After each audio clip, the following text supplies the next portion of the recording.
de Espírito de Jesus Cristo. Todos esses nomes. Um único e mesmo Espírito.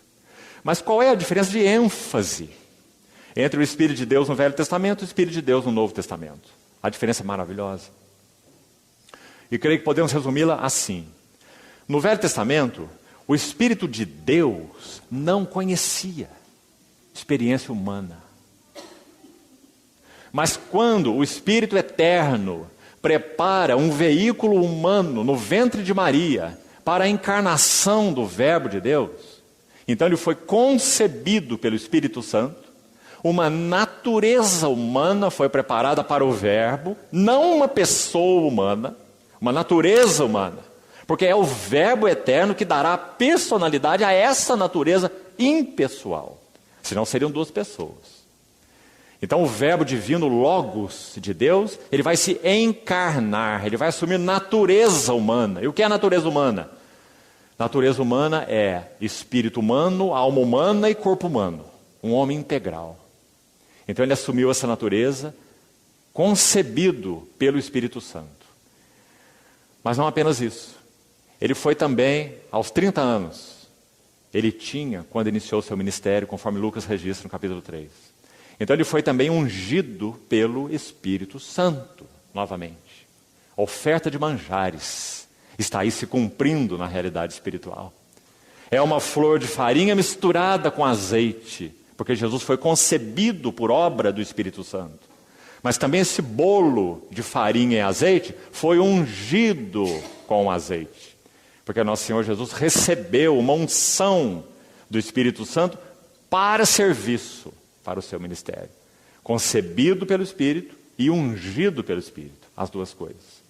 Então o que está acontecendo agora? Agora o Espírito de Deus, podemos assim dizer, e creio que não há palavras mais adequadas para expressar, são limitadas, mas não há outras. São mistérios tremendos. O Espírito de Deus, o Espírito eterno, como revelado lá no Velho Testamento, agora, na encarnação de Jesus, ungindo Jesus e dando suporte para Jesus viver toda a sua vida humana e exercer o seu ministério e ir à cruz. Porque o autor de Hebreus, no capítulo 9, diz que foi pelo Espírito eterno que ele se entregou a si mesmo, sem mácula, a Deus. Então esse Espírito eterno agora está experimentando coisas humanas. Ele está passando por experiência humana. Compreende, irmão? Como é maravilhoso. Então, quando Moisés escreve lá nos seus livros sobre aquele azeite do santuário, o azeite sagrado, ele vai dizer que aquele azeite era composto de algumas especiarias. Você se lembra? E aquelas especiarias falam da natureza humana do Senhor Jesus. Significa que tudo que Jesus Cristo viveu e experimentou e sofreu como homem, o Espírito Santo, também usando uma palavra limitada, mas é a única que temos, ele assimilou essas experiências humanas do Senhor Jesus, habilitando, equipando, ungindo, dando suporte a ele em todos os assuntos, até a cruz. Então depois que o Senhor Jesus é ressuscitado, ele recebe de novo, recebe do Pai a promessa do Espírito e ele derrama, como Pedro vai dizer, isto que vedes e ouvis. Agora então qual é o Espírito que a igreja recebeu? Sobretudo é o Espírito de Jesus Cristo. É aquele que conhece tudo sobre natureza humana. É por causa disso então que nós podemos ser suportados em nossas fraquezas. Porque o Espírito Santo sabe o que é dar suporte para uma natureza humana. Ele deu suporte para o nosso mestre, para o Verbo de Deus. Ah, irmãos, que coisa mais preciosa é essa. Gálatas capítulo 4 vai dizer que quando veio a plenitude do tempo, Deus enviou o seu Filho para resgatar os que estavam debaixo da lei. E esses então que já foram resgatados e que estavam debaixo da lei, para eles, porque são filhos, Deus enviou aos vossos corações o Espírito de seu Filho. Graças a Deus. Então você percebeu que é o mesmo Espírito, não há outro, mas você percebeu a diferença de ênfase agora? O Espírito de Jesus Cristo é o Espírito que nós recebemos. Então é sobre esse que o Senhor Jesus está falando em João 14. E também em João 16. Ele vai dizer outro da mesma qualidade que eu. Então ele dará suporte a vocês. Consolador é só uma das traduções para esse nome tão maravilhoso dado pelo Senhor ao Espírito Santo. Um outro ajudador, é a ideia mais precisa. Então o Senhor vai mostrar aos seus discípulos que Ele é intercessor, que Ele é suportador, que Ele é encorajador, que Ele é exortador.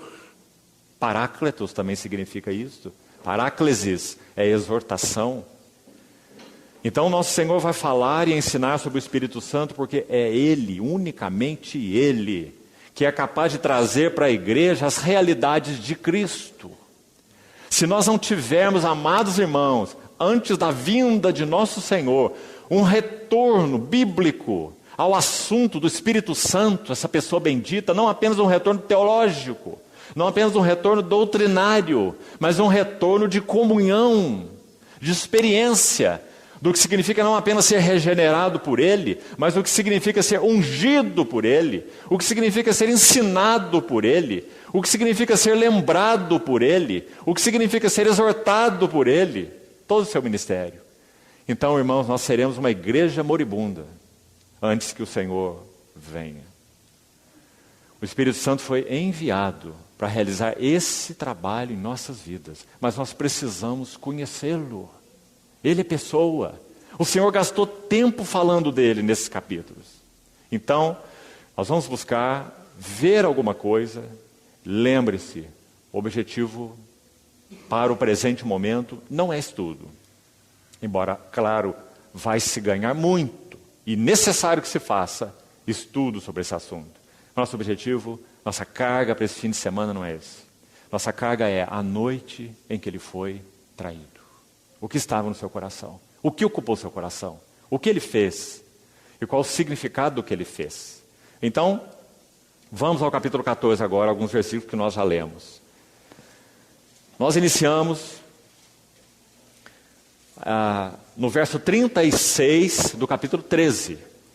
E como já lemos, vamos fazer um comentário sobre ele até o verso 14 do o verso 3 do capítulo 14. Já que essa aqui é uma sessão única, vamos nos lembrar. Não há aqui interrupção, não há mudança nem de ambiência. O Senhor está no mesmo lugar onde Ele estava com os seus discípulos, na mesma mesa, na mesma celebração. Então, depois de lavar os pés deles, falar no verso 34 e 35, nos lembramos pela manhã, do caminho do discipulado, da marca dos verdadeiros discípulos, amai-vos uns aos outros, esse é o novo mandamento que eu vos dou, amai-vos como eu amei. E então, Simão Pedro tem uma pergunta, no versículo 36. A pergunta de Pedro é: Senhor, para onde vais? Sabe por que Pedro faz essa pergunta? Vamos passar rapidamente, manusear rapidamente, alguns versículos do Evangelho de João para você ver. Abra comigo, por favor, no capítulo 7. Nosso Senhor já havia dito assim aos seus discípulos. Capítulo 7, verso 34. Haveis de procurar-me, e não me achareis. Também, onde eu estou, vós não podeis ir. O que você acha dessa frase? É muito enigmática, não é? Os discípulos não podiam mesmo fazer outra coisa, senão o que fizeram no verso 35. Veja lá. Disseram, pois, os judeus uns aos outros: para onde irá este, que nós não o possamos achar? Irá, porventura, para a dispersão entre os gregos, com o fim de os ensinar? Que significa, de fato, o que ele diz? Haveis de procurar-me e não me achareis, primeiro. E também onde eu estou.